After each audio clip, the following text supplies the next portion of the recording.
In this video, we are going to talk about how to conjugate a verb in Spanish. The first question is, what does it mean to conjugate a verb? Now, if you think about it, we do this in English all the time, but we don't think about it. For example, we would say, I am tall, but we wouldn't say, you am tall. We would say, you are, he is, etc., etc. We do the same thing in Spanish, except there are a few more forms in Spanish than we have in English. So we're going to talk about those forms today. We're not going to use any verbs today. That will be for a later video or lesson. So the first form we have is if we're talking about ourselves. So I would say yo if I'm talking about myself. Then the second form is talking to somebody that you know, so someone you're familiar with. We would say tú. That's going to be someone you are familiar with. We'll talk about why I specified this, that it's familiar, in just a minute. The third form is if you're talking about other people. So if we say usted, we're talking to somebody that is formal. Él, we're talking about somebody who identifies as a male. Ella, we are talking about someone who identifies as female. Or ella, if we're talking about somebody who their gender is not specified or they identify in another way. So like I said, there are two ways to refer to say that somebody, to talk to someone. Yes, so in Spanish, we are very respectful of the people we are talking to. So we have two forms. We have the tú form that you are going to use talking to your friends, your people that are your age, people that are younger than you, basically anyone that you refer to by their first name, and in some cultures, your family members. And we also have the usted form, which you're going to use that form for people you would refer to as Mr., Ms., Mrs., Miss.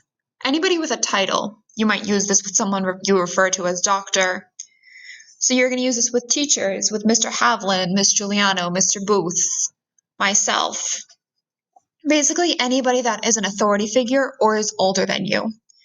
And in some cultures, like in Guatemala and in Mexico, for example, they will refer to their parents and any adult in the usted form. Then the fourth form we have is talking about a group in which we form part. So we would say nosotros is we, and we include ourselves in that group. If you look here, you'll see that yo, I, and then nosotros is right across from it. So we're going to say that I am included in this group. This side here on the left is the singular. We're talking about just a single person. And you'll notice that on the right here, this is going to be groups of people. So here, nosotros is a group that we are including ourselves in. The next form is we're talking about a group of people or talking to them. It is vosotros. And this form is mainly used in Spain. It's not really used throughout other Spanish-speaking countries, but it is important to recognize, and we will use it this year.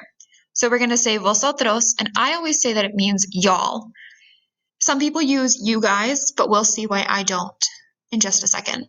So vosotros is y'all.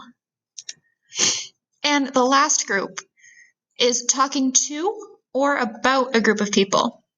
So first we have ustedes, which is you guys. I might use this form if I'm referring to your class when I'm trying to give you directions.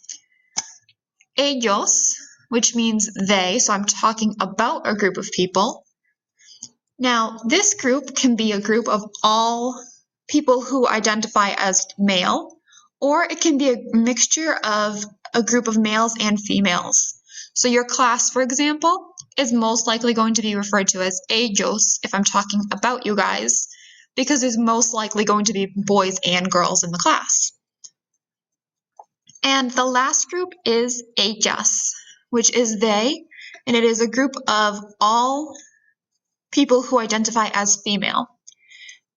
It's interesting because in Spanish, we could have a group of 900 girls and one boy, and it's going to take the masculine form. It's going to take the ellos form. So these are the 6 forms of verbs that we're going to talk about this year. So just to review, we have yo, if I'm talking about myself. Tú, if I'm talking to you and you're somebody that I would refer to as by your first name. Usted, if I'm talking to somebody that I wish to show respect to. Él, if I'm talking about somebody who identifies as male. Ella, if I'm talking about someone who identifies as female.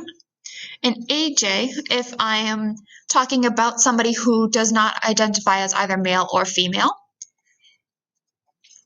I have nosotros, if I'm talking about a group and I am including myself in that group.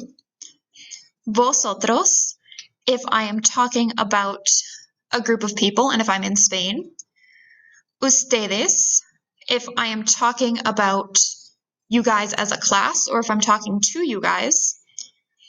Ellos, if I'm talking about a group of people, either that all identify as male or a group of males and females. And finally, I have ellas, which is a group of all people who identify as females. So we will take a look at more of this as the year goes on, and we will actually take a look at it with some verbs later on. This is the basics of how we conjugate a verb in Spanish.